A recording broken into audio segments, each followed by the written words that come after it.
हार्दिक स्वागत है। आज हम पहुँचे हैं डाबरी वार्ड नंबर 117 और स्थित समाज सेवी व निगम पार्षद विनोद कुमार चौधरी जी से हम वार्तालाप कर रहे हैं। बहन जी, आपका हार्दिक स्वागत है। जो जगह जगह पहले तो झुग्गियाँ बसाई गई थी और इस बार जगह जगह झुग्गियों की हालत खराब हो रही है, तोड़ी जा रही है, न उनको मकान दिए जा रहे हैं, न कुछ किया जा रहा है। क्या जनता को पहले ही समझना चाहिए था कि हमेशा से बीजेपी की कथनी और करनी में फर्क रहा है। जब चुनाव का समय था तो इनके बड़े बड़े शीर्ष नेता जो है झुग्गियों में जाके सो रहे थे, झुग्गियों में लोगों को ध्यान दे रहे थे, उनको साड़ियाँ बांट रहे थे, कपड़े बांट रहे थे, पैसे बांट रहे थे, प्रलोभन दे रहे थे। 2500 रुपये महीने का प्रलोभन दिया। उन्होंने कहा कि जो गरीब लोगों को सुविधाएं अरविंद केजरीवाल जी के माध्यम से दी जा रही हैं, चाहे वो बस की फ्री सेवा हो, बिजली पानी की सेवा हो, या बसों का फ्री हो, तीर्थ यात्रा हो, मोहल्ला क्लिनिक हो, ये सुविधाएं बरकरार रहेंगी। पर जैसे ही जीत के आए वो सारे वादे जो है जीरो हो गए। जो कहा था जीतते ही तुरंत होली पे सिलेंडर मिलेगा, पहली बार ही लोगों को मुँह की खानी पड़ी। कोई सिलेंडर की बात ही नहीं की गई देने की कि फ्री सिलेंडर त्योहारों पे मिला करेगा, उसके बाद 500 रुपये का सिलेंडर मिलेगा। उसके अलावा अब इन्होंने मोहल्ला क्लिनिक, जिससे कि हर व्यक्ति को फ्री जो दवाइयाँ मिल जाती थी, छोटे मोटे टेस्ट फ्री हो जाते थे, डॉक्टर की कंसल्टेंसी बच जाती थी, 500,000 रुपये भी डॉक्टर को देने होते हैं।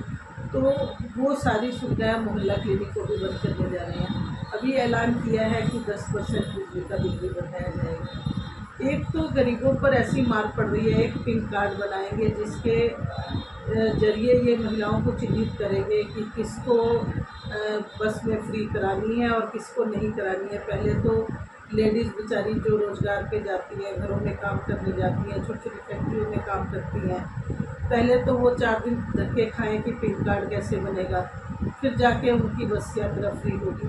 वो भी दिल्ली के नागरिक होगा, सिर्फ दिल्ली का नागरिक होगा, तो इसका मतलब सब महिलाओं के लिए सम्मान नहीं है। और अभी आपने देखा जो इनके एक नेता ने हमारी एक वीरांगना जो सैफी, हमारी महिला जिसने कि पाकिस्तान के आतंकी ठिकानों को ध्वस्त किया और अपनी वीरता का परिचय दिया, उसको आतंकवादी की बहन के नाम से संबोधित किया। ये तो है इनका महिला का सम्मान। और उसके बाद भी उस नेता पर, उस मंत्री पर आज तक कोई एक्शन नहीं लिया गया। तो कितनी शर्मनाक बात है कि जहाँ कहते हैं बेटी पढ़ाओ बेटी बचाओ। और दूसरी बात यह है कि इन्होंने जहाँ तक महंगाई कम करने की बात की, अब आज समय ऐसा हो गया है कि ये गरीबों को कोई 13-14 साल इनको जीते हुए हो गए, अब तो कोई रोज़गार तो उपलब्ध करा नहीं पा रहे कि गरीबों को कोई दुकानें दे पाए, कोई नौकरियां दे पाए, कोई धंधा दे पाए।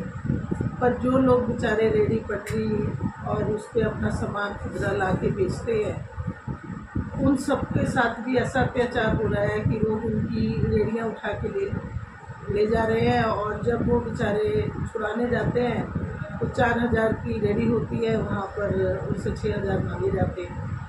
तो अब ऐसे में तो गरीब क्या करेगा। और इसके बाद अचानक से कहीं भी दुकानों का तोड़ देना, कहीं भी मकानों का तोड़ देना, झुग्गियों को बिना नोटिस के उजाड़ देना। जो 30 साल 40 साल से लोग रह रहे हैं, जिनके बच्चे पढ़ रहे होंगे, कोई उनके घर का इलाज भी करा रहा होगा, कोई मतलब हर तरह का उनकी सेटल्ड गृहस्थियों को तोड़ा जा रहा है। तो निश्चित रूप में बीजेपी क्या साबित करना चाहती है ये समझ नहीं आते कि जिस जनता ने आज उनको सत्ता पे काबिज किया, वो जनता आज खून के आंसू रही कि ऐसा लग रहा है कि गरीबों की कोई सुनने वाला नहीं। तो बीजेपी को इस चीज़ का संज्ञान लेना चाहिए कि वो भी हमारे देश के वासी है, गरीब जनता भी हमारे ही भाई बहन है। दिल्ली जल बोर्ड के पानी के लिए क्या कहना चाहते हो? दिल्ली जल बोर्ड के पानी के लिए अभी भी मेरे पास 2-3 फ़ोन आए हैं कि 1-2 जगह शादियां हैं और टैंकर मांग रहे हैं, टैंकर नहीं मिल रहा। तो पहले गरीब बेटी की शादी करता था तो जल बोर्ड से टैंकर मिल जाता था, अब उनको कह रहे हैं जी खरीद के लाओ, टैंकर नहीं है। तो जो लोग हमारे एरिया में ये बात है कि 1.5 महीने से लोगों के पानी नहीं आ रहा है, एक बूंद, कितना तक वो खरीद के पिएंगे, कितना तक बाकी काम करेंगे। लोग तो ये कहने लगे हैं कि हमें तो आपका क्षेत्र छोड़ के जाना पड़ेगा। तो इतनी बुरी हालत है पानी। और जब जेई से जल बोर्ड के अफसरों से बात करो तो वो कहते हैं कि पानी कम हो गया है। जितना पानी आता था तो उसमें 2.5 फुट की कमी आ गई। तो ये काम तो सरकार का देखना है ना, ये जनता को कितने यूजी पानी आ रहा है, कितना नहीं आ रहा है, ये जनता को थोड़ी। जनता को तो नल में पानी चाहिए जैसे पहले आता था, कम से कम कोई सुनने वाला, सुन लेने वाला तो हो। तो इस तरह की जनता इस समय अपने आप को बहुत ठगा हुआ महसूस कर रही है हर क्षेत्र में। कांग्रेस के टाइम पे महंगाई के लिए कहना से बीजेपी ने गाना गाया था कि सखी सैया को गोली का मात है, महंगाई दान खाए जा। इन्होंने बड़े बड़े महंगाई घटाने के वादे करे, उनके क्या नाम से ये अभी तक खड़े नहीं उतर पाए। क्या आप क्या कहना चाहते हैं? जी, हमें तो खुद नहीं समझ आता कि जनता किस तरह से फिर बहकावे में आ जाती है। जबकि मोदी जी ने खुद कहा कि 15-15 लाख देंगे, बाद में इस बात को खुद ही कह दिया शीर्ष नेतृत्व ने कि ये एक जुमला था। तो जब एक प्रधानमंत्री जुमलेबाजी करता है तो उस पार्टी पे लोगों ने कैसे विश्वास करके आज उनको सत्ता पे काबिज कर दिया, बहुत हैरानी की बात। तो क्या लगता है आपको बिहार और पंजाब के अंदर कहना से केजरीवाल सरकार से? देखिए, अगर जनता को सुशासन चाहिए और जनता को अपने हित की बात करने वाला चाहिए तो ये फैसला जनता को करना है।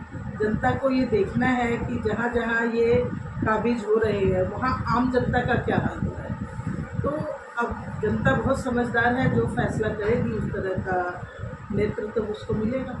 आज हम भी ब्राह्मण हैं, हम पूरे विश्व में जो हमारा ब्राह्मण समाज है, जो हमेशा हर क्षेत्र में ज्ञान का प्रसार करता है, परशुराम जी के वंशज हैं, उन सभी को मेरी तरफ से ब्राह्मण दिवस की बहुत बहुत शुभकामनाएं।